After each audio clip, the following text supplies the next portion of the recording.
न असत ख्याति है और न सदसत है। तब ये क्या है? बोले अनिर्वचनीय ख्याति है ना। अनिर्वचनीय माने सत्वे न असत्वे न सदसत्वे न। ये जो प्रपंच ख्यात हो रहा है, सो एक बात और ध्यान में रखना कि ये प्रपंच तो अनिर्वचनीय है इसलिए कि ये जिस अनंत में भास रहा है उसमें शांत रूप होने के कारण नहीं है, और नहीं है ऐसा भी नहीं कह सकते क्योंकि भास रहा है? तो कहो कि दोनों है तो दोनों एक चीज हो नहीं सकती। तो सत्ख्याति असत्ख्याति और सदसत्ख्याति तीनों ही नहीं है। बोले अच्छा आत्मा को भी तो तुम अनिर्वचनीय बोलते हो, तो ये बात भी अभी स्पष्ट करो। हम आत्मा को इसलिए अनिर्वचनीय नहीं बोलते कि वो प्रपंचवत अनिर्वचनीय है। तो तब कैसे बोलते हैं? ये वेदांत सुनने वालों के लिए शब्दों का अर्थ जानना भी जरूरी है हो, क्योंकि वेदांत के पारिभाषिक शब्दों का अर्थ यदि नहीं समझोगे तो केवल श्रवण मात्र से तो काम बनेगा नहीं। क्योंकि वेदांत में श्रवण माने श्रवण नहीं है। बड़ी विचित्र बात तो यह है कि सुनना माने कान से सुनना नहीं है।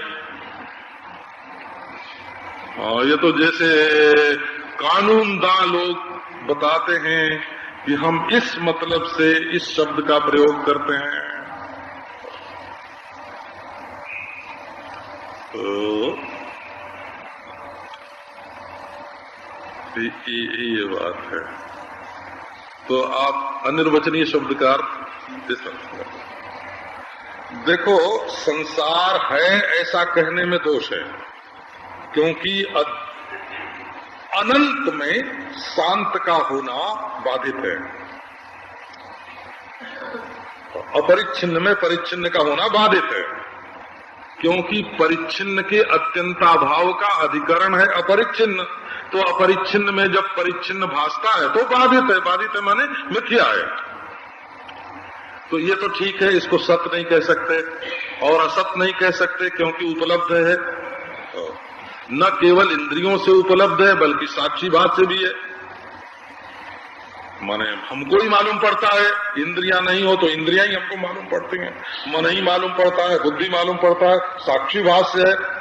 अपने आप ही गवाह हैं कि दुनिया दिख रही है, तो ना ही कैसे बोलेंगे कि ठीक है। तो प्रपंच तो न हाँ कहने लायक है, न विचार से सिद्ध नहीं है और मालूम पड़ता है। और जैसे दूसरा चंद्रमा विचार से सिद्ध नहीं है, मालूम पड़ता है। जैसे आकाश की नीलिमा विचार से सिद्ध नहीं है और मालूम पड़ती है, वैसे मालूम पड़ता है। तो आत्मा कैसा? बांग मनसा गोचरत्वे न अनिर्वचनीय है, असत्वे न अनिर्वचनीय नहीं है। प्रपंच तो है ना, प्रपंच तो सत्वे न अनिर्वचनीय है। तो इसका सत्व है कि नहीं है? बोले सत्व है, ये नहीं कह सकते। बोले असत्व है, ये भी नहीं कह सकते। पर आत्मा का सत्व है ये कहने में क्या बाधा है? परमात्मा आत्मा का सत्व है, इसको कैसे काट सकते हैं? तो बोले बांग मनसा गोचरत्वेन अस्ति प्रत्ययाधारत्वेन। ये जो है दुनिया मालूम पड़ती है, इसके आधार रूप से, इसके प्रकाशक रूप से। बांग मनसा विषयत्वे भी बांग मनसा धारत्वेन। वाणी और मन का विषय न होने पर भी वाणी और मन का आश्रय के रूप में, इसका तो नारायण, इसकी अनिर्वचनीयता कैसी है? केवल वाणी और मन के विषय के रूप में इसका निर्वचन नहीं किया जा सकता, परंतु अनिर्वचनीयता के प्रकाशक के रूप में तो इसका निर्वचन हो ही सकता है। अनिर्वचनीयता किसको भासती है? अच्छा, तो एक लो, आपको स्मरण न रहे तो स्मरण करने के लिए नोट कर लेना। ये प्रपंच अनिर्वचनीय है, ये सिद्धांत वेदांत का अपना नहीं है। ये तो जो लोग जिस ढंग से इसका निर्वचन करते हैं, उन्हीं की युक्ति से, उन्हीं की मति से इसके निर्वचन का निषेध करने के लिए है। अपने मन में, अपने मत में का, अपने मत में तो प्रत्यक्ष चैतन्य अभिन्न ब्रह्म तत्व के सिवाय और कुछ है ही नहीं है। निर्वचन और अनिर्वचनीयता का कोई सवाल ही नहीं है। चिदात्मके ब्रह्मणि सुखमास्महे, खंडनकार ने कहा कि हम चिदात्मक ब्रह्म में आनंद से बैठे हुए हैं, लेकिन तुम अगर कुछ गड़बड़ घोटाला करते हो तो तुम बेअकली से करते हो। तो तुम्हारी बेअकली दिखाने के लिए हम प्रपंच को अनिर्वचनीय बोलते हैं, है ना, अपना सिद्धांत प्रकट करने के लिए नहीं बोलते हैं, क्योंकि हमको अपना सिद्धांत प्रकट करने या बोलने की भी आवश्यकता नहीं है, क्योंकि हम अबाधित स्वयं प्रकाश हैं। हमको ये कहने की क्या जरूरत है? जरूरत न होने से हम बोलते भी नहीं है। अच्छा, तो अब ये हुआ कि भाई तुमने तो अध्यास का लक्षण बताया, परंतु दूसरे लोग भी तो अध्यास का लक्षण करते हैं, अन्यथा ख्यातिवादी लक्षण बनाते हैं, आत्मख्यातिवादी लक्षण बनाते हैं, अख्यातिवादी लक्षण बनाते हैं। तो बोले कि देखो, चाहे कोई कुछ लक्षण बनावे, आत्मख्याति, अन्यथा ख्याति, ये बाहरी प्रपंच है इसलिए भास रहा है, और ये बाहरी प्रपंच नहीं है, केवल ज्ञान का आकार ही बाह्य रूप से भास रहा है तो ज्ञान पर भास रहा है विषय। तो ज्ञान और विषय का ठीक ठीक विवेक न होने के कारण ये देखो, ये अन्यथा ख्याति का लक्षण सुनाते हैं।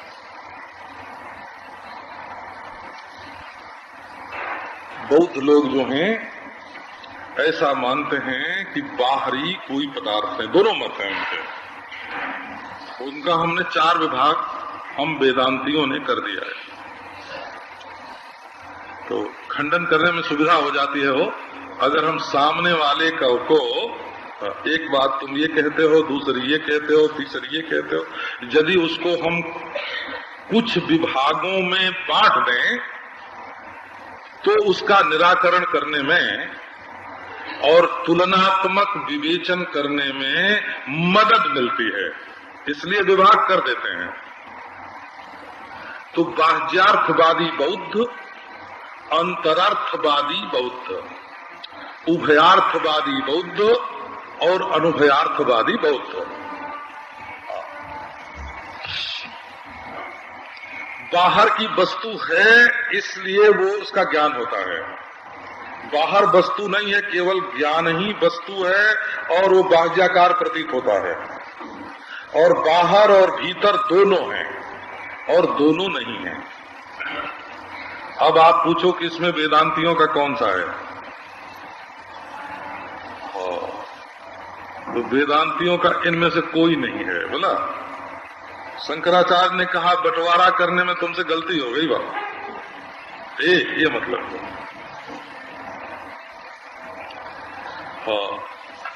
बाह्यार्थ अंतरार्थ के बिना बाह्यार्थ भास नहीं सकता। यदि भीतर अंतःकरण में ज्ञान न होवे तो बाहर की वस्तु भास नहीं सकती, और बाहर की वस्तु न होवे तो ज्ञान में भेद का कोई निमित्त ही नहीं हो सकता। अच्छा, और यदि दोनों होवे तो दोनों का साक्षी तीसरा सिद्ध हो जाएगा।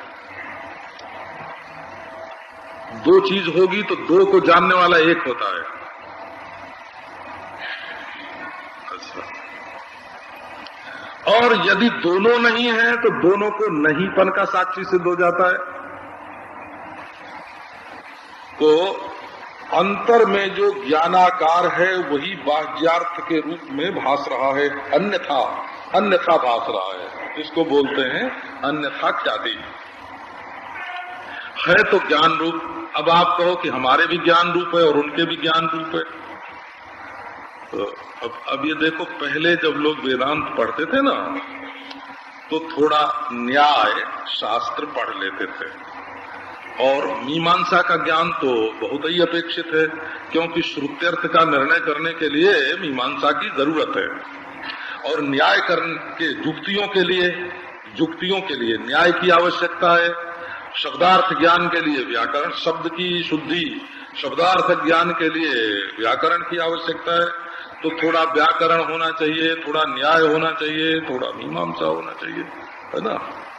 तो बौद्ध मत जिसको ज्ञात नहीं है, हाँ, उसको ये बात समझना थोड़ा कठिन पड़ेगा। तो आपको कठिन कुछ नहीं पड़ेगा, क्योंकि बात तो वही है जो हम लोग भाषा में बोलते हैं। जरा वो संस्कृत भाषा में कही गई है तो उसका ठीक ठीक यदि हृदयंगम हो जाए। हम पहले थोड़े दिन ऐसा सोचते थे कि वेदांत की सब बात हम उर्दू में बोलने लग जाएं, है ना, और बड़ी मदद मिलती है समझने में, है ना। और संस्कृत के शब्द की जगह संस्कृत का शब्द प्रयुक्त कर देना बड़ा आसान है हो। तो खोजना पड़ता था, उपाधि माने उर्दू में क्या होगा, उर्दू में उपाधि को क्या बोलेंगे, है ना, ऐसे। तो स्वरूप ज्ञान को उपाधि में क्या बोलेंगे, उर्दू में क्या बोलेंगे, कैसे, अध्यास को उर्दू में क्या बोलेंगे। तो ऐसा है कि जो लोग संस्कृत से संस्कृत में, है ना, उसका अर्थ सोच लेते हैं, उनके लिए तो शब्दार्थ ज्ञान कभी कभी, है ना, अन्य शास्त्र के संस्कार से भ्रांत भी हो सकता है। परंतु जब दूसरी भाषा में हम उसका अर्थ सोचने लगते हैं तो उसकी गहराई तक घुसना पड़ता है। अच्छा, तो तंकीचित अन्यत्र अन्य धर्माध्यासः इति वदन्ति। देखो, आकार तो केवल ज्ञान में ही है, ज्ञानाकार है। हाँ, तो ये बात बता रहा कि बौद्ध के अध्यास में और वेदांती के अध्यास में क्या फर्क है। तो ये जो ज्ञान है ना, ज्ञान का बाह्यार्थ के रूप में भासना, आप ऐसे समझो कि जैसे हमको ये घड़ी दिख रही है, तो एक बौद्ध कहता है कि घड़ी बाहर है कि नहीं है इसका कुछ ठिकाना नहीं है। जब तक घड़ी आंख के रास्ते अंतःकरण में नहीं पहुंचेगी, असल में कैमरे में पड़ी हुई फोटो ही हमको दिखती है, जिसकी फोटो पड़ रही है वो चीज दिखती नहीं है। ज्ञान हमको तब होता है जब घड़ी हमारे अंतस्थ होती है, बहिष्ठ घड़ी का ज्ञान नहीं होता। देखो, ये विज्ञानवादी बौद्ध इसको बोलते हैं, अंतरर्थवादी माने विज्ञानवादी। असल में घड़ी का ज्ञान हमारी वृत्ति में जब घड़ी आवेगी तब होगा। हम वृत्तिस्थ घड़ी को जानते हैं, अंतस्थ घड़ी को जानते हैं, हम बहिष्ठ घड़ी को नहीं जानते हैं। बोले अच्छा, बाहर है तो बहिष्ठ भी घड़ी हो। करे बाबा, बहिर है, बाहर नाम की कोई चीज है, ये बात भी भीतर ही मालूम पड़ती है। करे बाबा, जब शरीर है तो बाहर भीतर क्यों नहीं है। बोले कि शरीर है ये बात भी भीतर ही मालूम पड़ती है? तो शरीर है, बाहर है, घड़ी है। ये शरीर, बाहर और घड़ी ये हमारे ज्ञान के आकार हैं। न शरीर है, न बाहर है, न घड़ी है, न घड़ी का काल है। ये तो एक प्रत्यय है, बाह्य स्थान सहित, बाह्य काल सहित, बाह्य वस्तु सहित, देह सहित है। और हम पृथक हैं अपनी पृथकता के ज्ञान के सहित, है ना। ये सब ज्ञान का ही आकार है, वस्तु है ही नहीं। नारायण, हे भगवान। ये तो बोले कि अब बताओ वेदांती के ज्ञान में और बौद्ध के ज्ञान में क्या फर्क है। बौद्ध का जो ज्ञान है उसमें एक घड़ी ज्ञान है, एक बाहर ज्ञान है, बाहर रूप ज्ञान है, एक घड़ी रूप ज्ञान है, एक देह रूप ज्ञान है, माने ज्ञान में आकार है। अब प्रश्न ये है कि बौद्ध कहते हैं कि ज्ञान और आकार दोनों मिथ्या हैं, और वेदांती कहते हैं कि ज्ञान शाश्वत सत्य है, केवल आकार मिथ्या है। आप देखो, देश का आकार, काल का आकार, वस्तु का, तो वो प्रत्यय, प्रत्येक प्रत्यय एक इकाई है ना। देखो अब थोड़ा जैन और बौद्ध की बात पे सुनो, बहुत मजेदार है। आप लोग तो जरा नोन लकड़ी के बारे में, नोट और परिवार के बारे में ज्यादा सोचते हैं ना। यदि इसको सोचने का मजा आ जाए, है ना, तो ये नोन लकड़ी की चिंता में कुछ मजा ही नहीं आवेगा। हो एक बार इधर चलो तब पता लगे। इन मत में ज्ञान को स्वतंत्र इकाई के रूप में बदलता हुआ सत्य माना जाता है। बड़ी वो है तो एक, चेतन एक है। वो चींटी के शरीर में चींटी, वो हाथी के शरीर में हाथी, कभी बढ़ता है कभी घटता है, पर है शाश्वत सत्य, बदलता हुआ शाश्वत सत्य है। इसको वेदांती लोग काटते हैं। जो बदलेगा तो शाश्वत नहीं है ना, वेदांती लोग इस बात को काटते हैं। और जो शाश्वत होगा सो बदलेगा नहीं। ये घटे और बढ़े, देखो जैन सिद्धांत में ये भी मानते हैं कि आत्मा बढ़ती और घटती है, संकोच विकासशील है, और देश से देशांतर में जाती आती है, और प्रत्येक आत्मा एक स्वतंत्र इकाई है, और वो निर्दोष होकर के जब रहती है तब उसका नाम तीर्थंकर हो जाता है, और जब तक सदोष है तब तक वो जीव है। बौद्ध लोग जो हैं, ये देश के आधार पर जाना आना, फैलना और सिमटना, आप समझ लेना कि ज्ञान के आधार के रूप में यदि दिक् तत्व होगा, स्पेस होगा, ज्ञान का आधार क्या होगा, दिक् तत्व होगा, तब उस दिक् तत्व में चेतन फैलेगा और सिमटेगा और आवेगा और जाएगा और स्वतंत्र इकाई के रूप में घूमेगा। वहां देश का आश्रय चेतन नहीं होगा, चेतन का आश्रय देश होगा। हमारे वैष्णव लोग भी चेतन के रूप में, चेतन के बारे में ऐसी बात बोलते हैं, परंतु वो चेतन को शाश्वत मानते हैं, इतना अंतर है। अच्छा, और बौद्ध लोग जो हैं वो क्षण प्रध्वंसी मानते हैं ज्ञान को। इसका अर्थ है कि वो ज्ञान को काल का आश्रय नहीं मानते, जैसे वेदांती लोग काल का प्रकाशक, काल का अधिष्ठान ज्ञान को मानते हैं, और बौद्ध लोग ज्ञान का आश्रय काल को मानते हैं, कालवादी हैं। काल में ज्ञान उत्पन्न होता है और न क्षणिकत्व जो है, क्षणिकत्व तो काल का अवयव है, काल की अवयव में ज्ञान का उत्पन्न होना और नष्ट होना ये विनाशी होना है। तो चेतन काल का आश्रय है कि काल चेतन का आश्रय है? देखो ये वेदांती से भेद हो गया। तो प्रत्यय जो हैं वो क्षण में ही उत्पन्न और नष्ट होने वाले हैं, और इसलिए मिथ्या भी हैं। तो ज्ञान भी मिथ्या है और वस्तु भी मिथ्या है। और चारवाक की बात भी सुना दें आपको। चारवाक का जो ज्ञान है वो द्रव्याश्रित है। वेदांती मानते हैं कि सारे द्रव्य का प्रकाशक चैतन्य है और सारे द्रव्य का आश्रय चैतन्य है। और चारवाक क्या मानते हैं कि ये जो चैतन्य भास रहा है ये द्रव्याश्रित है। जब देह मरता है तब चैतन्य भी मर जाता है। तो द्रव्याश्रित चैतन्य को मानना चारवाक मत होता है, और कालाश्रित चैतन्य को मानना बौद्ध मत होता है, और देशाश्रित चैतन्य को मानना जैन मत होता है ना। और देश काल वस्तु के भावाभाव का आश्रय स्वयं प्रकाश चैतन्य है, ये वेदांत मत होता है। आज तो वो थोड़ी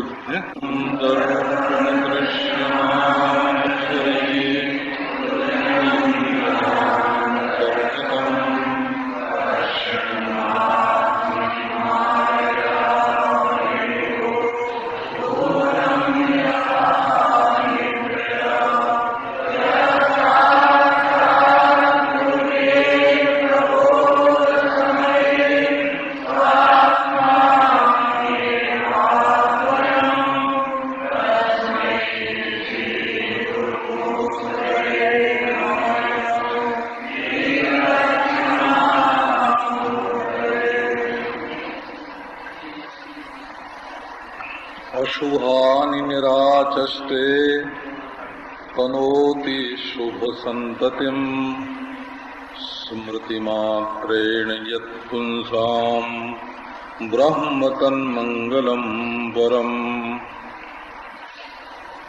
अति कल्याण रूपत्वात् सर्वकल्याण संश्रयात् स्मर्तॄणाम् वरदत्वाच्च ब्रह्म तन्मंगलम् विदुः। ओम शांति शांति।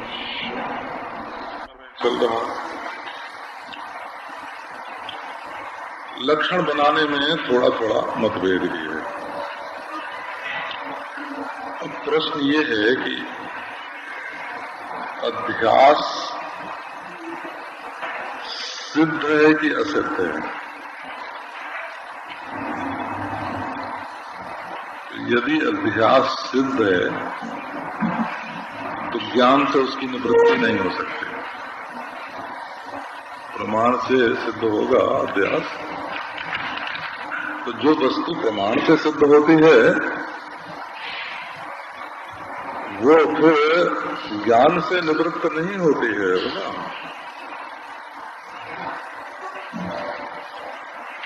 तो कि असिद्ध है, तो यदि युक्ति से ही विचार से ही अध्यास असिद्ध हो गया तो उसकी निवृत्ति के लिए शास्त्रारंभ की कोई आवश्यकता ही नहीं है। क्यों घटाटोप मचाना झूठ मूठ।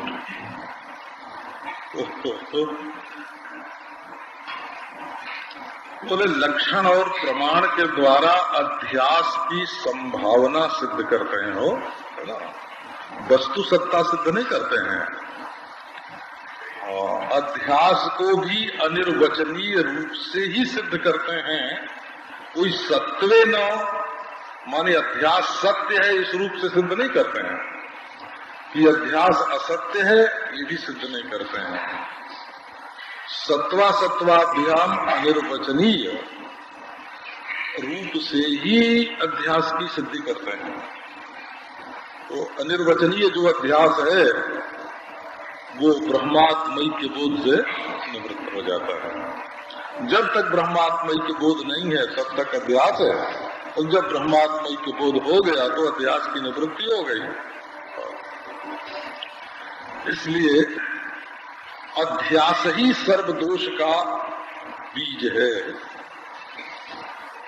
और सारे दोष अध्यास में से निकलते हैं। तो जितने मत मतांतर हैं वे पहले व्यक्तित्व की स्थापना करके तब अपने साध्य साधन का निरूपण करते हैं। आपको कल ये बात बताई, कैसे बताई? तो देखो पहले कार्य की सिद्धि इंद्रियों के द्वारा करते हैं कि ये सृष्टि है, तब फिर इसके कारण की सिद्धि करेंगे कि इसके उपादान रूप में कुछ है, और कारण जो है वो कार्य में अनुगत होता है? तो कारण सर्वात्मक है, ये अगर कोई सिद्ध करता है तो केवल इंद्रियक अनुभूति के बल पर ही ये बात सिद्ध हो जाएगी। बिल्कुल इंद्रियक अनुभूति के बल पर ये बात सिद्ध हो जाएगी कि जैसे घट में मृत्तिका है, जैसे जेवर में सोना है, जैसे औजार में लोहा है, ऐसे ही कार्य मात्र में जगत का कारण व्याप्त है। कारण सर्वात्मक होता है। अब ये विचार दूसरा है कि वो कारण जड़ है कि चेतन है। अच्छा, अब इसी कार्य कारण के आधार पर जो देश है, तो देश जो है वो सर्वव्यापक सिद्ध होगा, क्योंकि प्रत्येक वस्तु घटपट आदि और पृथ्वी आदि अपने रहने के लिए स्थान की अपेक्षा करती है। जगह हो तब न रहे, तो इंद्रियक जो पृथ्वी आदि इन्हीं के द्वारा, देहादि इन्हीं के द्वारा पूर्व पश्चिम उत्तर दक्षिण की सिद्धि होती है। इसलिए कारण का व्यापकत्व भी ऐन्द्रियक अनुभूति से ही सिद्ध होता है। उसमें भी व्यक्तित्व की स्थापना हो गई। अब ये कहो कि काल तो पूर्वापर विभाग तो द्रव्य द्वारा ही होता है ना। ये पहले ये पीछे, बाप पहले बेटा पीछे, क का उच्चारण पहले और ख का उच्चारण बाद में और ग का उच्चारण उसके बाद में। तो ये जो क ख ग में जो क्रम है, इस क्रम के कारण जिसकी सिद्धि होती है उस काल की सिद्धि भी ऐन्द्रियक पदार्थ मूलक है। इसलिए नित्यता भी ऐन्द्रियक उपलब्धि से ही सिद्ध हो जाती है। तो यदि ईश्वर केवल नित्य होवे तो वो काल से परे नहीं होगा, बोला। और ईश्वर केवल व्यापक होवे तो देश से परे नहीं होगा, और ईश्वर केवल सर्वात्मक होवे तो द्रव्य से परे नहीं होगा, है? तो नारायण ऐन्द्रियक उपलब्धि में ही जब हम जैसे एक कार्य में सालग्राम की शिला में जब ब्रह्म बुद्धि करते हैं तो वो ब्रह्म बुद्धि अंतःकरण शुद्धि का हेतु तो होती है, परंतु सालग्राम शिला जो है वो अपने परिच्छिन्न रूपेण ब्रह्म है, ये बात सिद्ध नहीं होती है, बोला। तो सालग्राम शिला में महात्म्य बुद्धि करके ब्रह्म बुद्धि करके उसके द्वारा अपने हृदय में ब्रह्म बुद्धि जागृत की जाती है। अब देखो, हमने बात आपको क्या सुनाई कि देश को मुख्यता दे करके उसमें चैतन्य को संकोच विकासशील मानने वाले जैन, और काल को प्रधानता दे करके उसमें प्रत्येक प्रत्यय की क्षणिकता है ना, और क्षणिकता इसको सिद्ध करने वाले बौद्ध, और द्रव्य से चेतना की उत्पत्ति होती है, द्रव्य को प्रधानता दे करके चैतन्य की सिद्धि करने वाले नारायण और चारवाक। तो द्रव्य प्रधान चारवाक, देश प्रधान जैन, काल प्रधान नारायण। तो नित्यता, व्यापकता और सर्वात्मकता, ये तीनों बात तो देश काल और वस्तु में माने अनुभव के विषय जो दृश्य हैं, है ना, ऐन्द्रियक उपलब्धि मूलक, उनमें भी नित्यता, व्यापकता और सर्वात्मकता तो सिद्ध हो सकती है नारायण। फिर तो भक्तों ने इन तीनों बातों को तो एक में मिलाया, देखो अब, और उसको चेतन रूप सिद्ध किया। तो उसका नाम क्या हो गया? का ईश्वर नित्य है, ईश्वर व्यापक है और ईश्वर सर्वात्मक है। हे भगवान। तो ज्ञान रूप होने से उसका ज्ञान भी नित्य, चेतन होने से उसका ज्ञान भी नित्य होगा, उसकी व्यापकता भी नित्य होगी, और उसका ज्ञान व्यापक भी होगा। समझो, उसका ज्ञान नित्य भी होगा, ज्ञान व्यापक भी होगा और ज्ञान सर्वात्मक भी होगा, क्योंकि ईश्वर चेतन है। तो चेतनवादियों ने ये स्थापित किया कि ईश्वर अविनाशी, ईश्वर व्यापक, ईश्वर कार्य कारण रूप सर्व। अब देखो, अब विवेक की बात है। तो बोले अच्छा, ईश्वर की प्राप्ति के लिए कुछ करो, साधन की बात है। तो जहां भी साधन की स्थापना करोगे वहां व्यक्तित्व की स्थापना हो जाएगी, परिच्छिन्नत्व की ही स्थापना होगी। देखो, वस्तु यदि नित्य प्राप्त है तो साधन से उत्पन्न करने की जरूरत नहीं, वो तो सिद्ध ही है। और यदि साधन से उत्पन्न होती है तो नाशवान होगी। तो साध्य साधनात्मक स्थिति जो है वो कर्तृत्व के आधार पर उत्पन्न होती है। आपको कल बताया था कि यदि हमको वो क्या होता है, कंप्यूटर बनाना आता, हमको अगर ये विद्या आती कि कंप्यूटर कैसे बनाया जाता है, तो हम ऐसा कंप्यूटर बनाते कि उसमें हम ये बोलते कि ये मनुष्य, इसकी इतनी उम्र और ऐसी मनोवृत्ति है ना, और ऐसे इसके विचार, अब ये अमुक काम करेगा तो उसका क्या फल निकलेगा। तो हम बिल्कुल धर्म के फल को कंप्यूटर से निकलवा के बता देते आपको। ये तो गणित से सिद्ध है वो। तो देखो, कर्तृत्व मूलक अनेक रूप धर्म का अनुष्ठान करने से, क्योंकि कर्मानुष्ठान स्वयं विक्षेप रूप है, उपासना भाव प्रधान है और कर्तृत्व दोनों में रहेगा। अच्छा, तो परंतु उपासना तो इष्ट की प्रधानता से होगी, इसलिए वृत्ति एकाग्र रहेगी, और जब वृत्ति एकाग्र रहेगी तो उसका जो फल होगा वो भी इष्ट भावापत्ति रूप एकाग्रता रूप होगा। माने जहाँ धर्म के फल में अप्सरा होगी, नंदन वन होगा, इंद्रादि देवता होंगे, विक्षेप रूप फल होगा, वहाँ उपासना के फल स्वरूप एक इष्ट प्राप्त होगा। उसी का शब्द, उसी का स्पर्श, उसी का रूप, उसी का रस, उसी का गंध, उसी में लय, उसी के साथ लीला। ये हो गया उपासना। अपना कर्तृत्व गौण हो गया। कभी तादाद में आपत्ति हो जाएगी और कभी उठ के आ जाएंगे, और सायुज्य में से भी इष्ट देव की इच्छा के अनुसार निकलना पड़ता है। ये सब वैष्णवाचार मानते हैं। बोला जय विजय को वैकुंठ से भी नीचे आना पड़ता है ईश्वर की इच्छा से, और जो ईश्वर में मिल गए हैं उनको भी अगर ईश्वर निकालना चाहे तो निकाल सकता है। भेद सहिष्णु अभेद होता है। सर्व वैष्णव शैव शाक्त गणपति सौर जितने हैं उपासक सब एकाग्रता में, एकाग्र वृत्ति में, उपासना द्वारा एकाग्र वृत्ति में इष्ट संस्पर्श जन्य सुख का अनुभव अथवा इष्ट में तादात्म्य, सालों के सामीप्य सारूप्य आदि।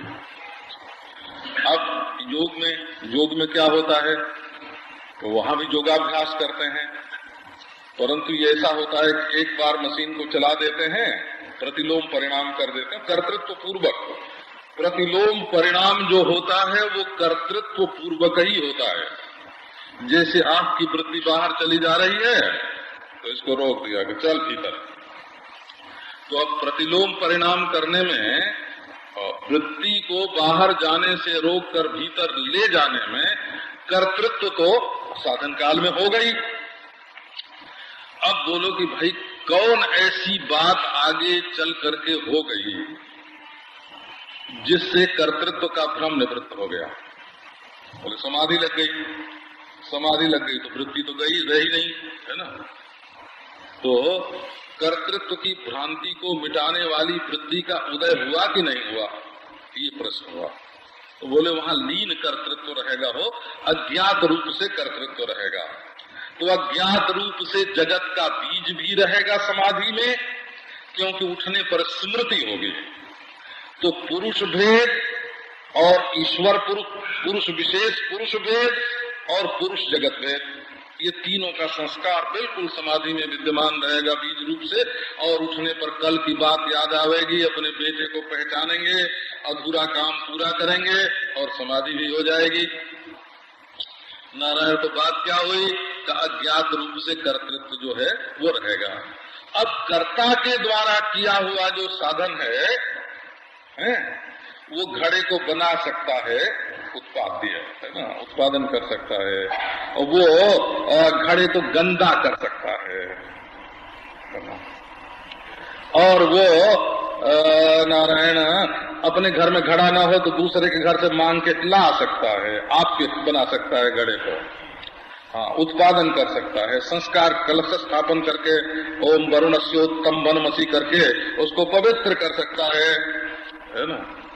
उसमें गंदी चीज डाल के गंदा कर सकता है, उसको फोड़ सकता है। तो कर्ता के अधीन समाधि लगावे न लगावे है ना, इष्ट देव का चिंतन करे न करे, धर्म करे न करे, ये सब कर्ता के अधीन है। तो ये जो नारायण तत्व ज्ञान का साधन है, ये और सबसे विलक्षण है।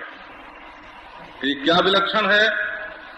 इसमें देखो, न तो देश काल वस्तु के संस्कार से व्यापकता, नित्यता और सर्वात्मकता मानने की जरूरत नहीं है। क्यों बोले? ये तो अध्यास है ना, पहले अध्यास ही सिद्ध होने दो। कई अध्यास तो है, ये अध्यास है ना, अध्यास के माने क्या हुआ कि भ्रम सिद्ध है। अध्यास माने भ्रम हो, अध्यास माने परत्र अन्यस्मिन् वस्तुनि पूर्व दृष्टावभासः पूर्वस्मिन् काले दृष्टस्य अवभासः अन्यत्र वस्तुनि अन्यस्मिन् काले दृष्टस्य अन्यस्य कस्यचन वस्तुनः तद यत्र नास्ति तस्मिन् देशे अध्यासः। जिस जगह जो चीज जब नहीं है, वहां उस समय उस वस्तु को अत्र घटो नास्ति, तो अत्र घट दर्शनम अध्यासः। यहाँ घड़ा नहीं है, यहाँ घड़े को देखना अध्यास है। इस समय घड़ा नहीं है, इसको घड़ा देखना अध्यास है। यह घड़ा नहीं है, इसको घड़ा देखना अध्यास है। बोला, यद वस्तु यन्न भवति यत्र न भवति यदा न भवति तदा तत्र तद वस्तु दर्शनम अध्यासः। स्वभावाधिकरणे भासमानत्वम मिथ्या इत्यर्थः। यह अध्यास माने मिथ्या दर्शन, मिथ्या दर्शन का नाम अध्यास है। बोला,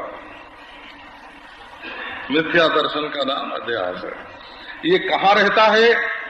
तो हंसी के लिए ऐसा, एक बार कोई अधीश्वर शब्द की व्याख्या करनी थी। बोला, अधीश्वर, अधीश्वर माने तो बड़ा ईश्वर होता है ना, ईश्वर से भी बड़ा हो तब अधीश्वर होगा। ये मंडलेश्वर तो ईश्वर से छोटा होता है। हाँ, क्यों? ईश्वर तो सर्वेश्वर है, ईश्वर तो सर्वेश्वर है। एक मंडल का ईश्वर हुआ, खंड मंडलाधीश आजकल तहसीलदार को बोलते हैं। तहसीलदार जो होता है ना, एक तहसील का मालिक, उसका नाम खंड मंडलाधीश्वर है। तो मंडलेश्वर तो ईश्वर से छोटा होता है, लेकिन अधीश्वर माने ईश्वर से बड़ा होता है। तो अब संस्कृत भाषा की देखो रीति, अधियाम ईश्वर अधीश्वर नास्ति धीर्येषां ते अधिया, अधियाम ईश्वर अधीश्वर। जो मूर्खों का ईश्वर हो उसका नाम अधीश्वर।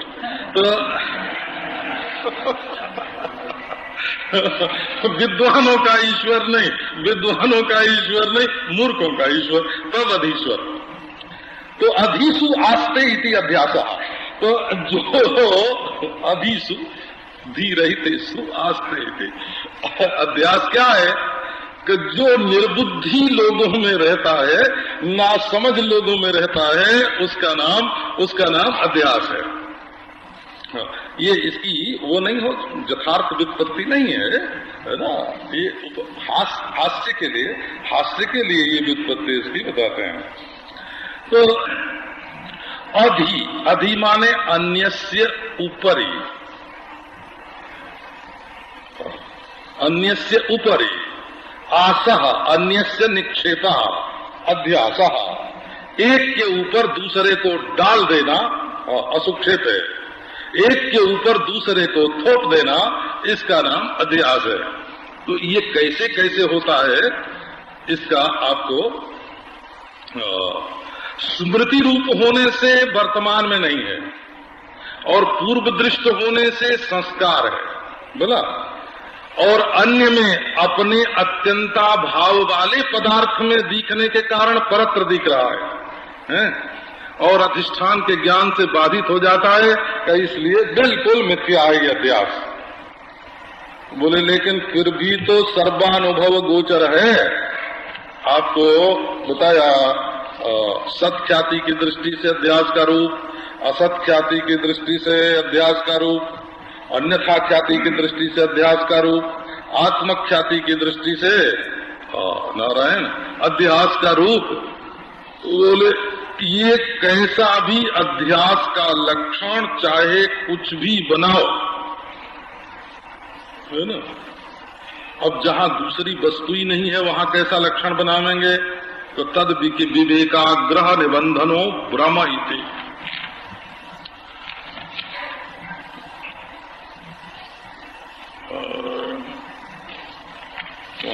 यत्र जदध्यासः तद विवेकाग्रह निबंधनो भ्रम इति। जहां जिस वस्तु का अध्यास करते हैं तो अध्यस्त वस्तु में और अध्यास उसके अध्यस्त के अधिष्ठान, माने जहां जिस वस्तु का अध्यारोप किया गया, जैसे रस्सी में सांप का, जैसे लाल कपड़े वाली स्त्री में महात्मा का, बता अध्यास हुआ। तो लाल कपड़े की स्त्री में अध्यास, और जैसे लिपस्टिक लगाते लगाते अपने होठ लाल मालूम पड़ने लगे हैं तो काले, है ना, तो उस काले होठ में जो लालिमा का अध्यास है ना, लालिमा का की प्रतीति है, वो असल में अध्यास है, ऊपर से डाली हुई है। निमित्त तो है ही, होठ लाल नहीं है, होठ में लाल होने का भ्रम है। तो नारायण, अब ये जो अध्यास है, ये अध्यास क्या है? माने विवेक का ठीक ठीक ग्रहण न होने से ये अध्यास होता है। तो विवेक शब्द का अर्थ संस्कृत में होता है यदि दो वस्तु हों तो उनको अलग अलग कर देना। तो जैसे अपने सांख्य वांख्य है ना, सांख्य है, योग है, तो वो सच का ही सच में अध्यास मानते हैं। वो कहते हैं पुरुष भी सच्चा, चैतन्य भी सच्चा है और प्रकृति भी सच्ची है। तो यदि आपको ये जो धर्म का कर्तृत्व, उपासना का कर्तृत्व, योग का कर्तृत्व और देश का अस्तित्व, काल का अस्तित्व, वस्तु का अस्तित्व और तीनों के ऐक्य का अस्तित्व, है ना, जहां फुर रहा है, जिस अधिष्ठान में देश काल वस्तु का अस्तित्व फुर रहा है, और जिस अपने आत्मा में कर्तृत्व भोक्तृत्व का स्फुरण हो रहा है, कि यदि अपने आत्मा को आप जान जाएं और फिर भी अपने में कर्तृत्व मालूम पड़े, और अपने को आप जान जाएं और उसमें देश काल वस्तु का अस्तित्व सिद्ध हो, असल में प्रकाश मानता के सिवाय कोई वस्तु नहीं है। आपको ये बात क्रियासम अभिहारेण अबोचामा, आपको ये बात बारंबार सुनाई गई, बारंबार ये बात सुनाई गई नारायण, है ना। आप विचार करके इसको देखो कि प्रकाश माने किसी वस्तु का मालूम पड़ना ही उसके अस्तित्व का साधक है। तो देखना कि मालूम पड़ना और अस्तित्व ये पृथक पृथक है कि नहीं। तो अस्तित्वहीन ज्ञान क्षणिक होगा, और ज्ञानहीन अस्तित्व जड़ होगा, और जड़ और चेतन के अविवेक से जो द्वैत मालूम पड़ेगा वो मिथ्या होगा। तो सांख्यवादी आक्षेप करते हैं कि ये तुम्हारा जो भ्रम है, अविद्या है, ये वस्तु है कि नहीं है। तो यदि कहो कि ये कोई वस्तु नहीं है तो अवस्तुना बंधा योगा, अवस्तु से बंधन नहीं हो सकता। और यदि कहो कि ये वस्तु है तो वस्तुत्व सिद्धांत हानि, द्वैत की प्राप्ति हो गई। अवस्तुना बंधा जोगा वस्तुत्व सिद्धांतानि। तो आओ भाई अब ये विचार करें कि ये दो चीज है कि नहीं। तो वेदांती ये नहीं कहते हैं कि नहीं है, साफ साफ नहीं बोलते हैं, और ये भी नहीं कहते हैं कि है, कि तब दोनों को है ना, तब बोले सदसत बोलो, का एक ही चीज हो भी और नहीं भी हो, का ऐसा भी नहीं हो सकता। तो सत ख्याति भी नहीं, असत ख्याति भी नहीं, सदसत ख्याति भी नहीं। का क्या बोलना चाहते हो? बोले अनिर्वचनीय ख्याति बोलना चाहते हैं। का अनिर्वचनीय ख्याति क्या होती है?